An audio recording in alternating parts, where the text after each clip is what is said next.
15th finance commission నుంచి రాష్ట్రానికి రావాల్సిన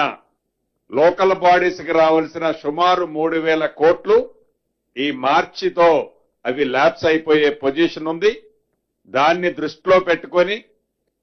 పార్టీ పరంగా బీసీ సోదరులకి 42% రిజర్వేషన్ లో సీట్లు అలాట్ చేస్తూ మొదట గ్రామ పంచాయతీ ఎన్నికలు నిర్వహించాలని ఈ రోజు కేబినెట్ నిర్ణయించడం జరిగింది. మిగిలిన ఎంపీటీసీలు, జెడ్పీటీసీలు,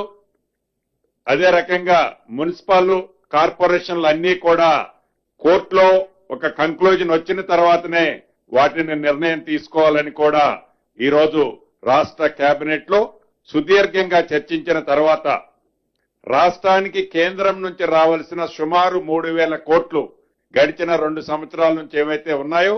అవి కూడా యాజ్ పర్ నామ్స్ ప్రకారం మార్చితో ల్యాప్స్ అయిపోతున్న కారణంగా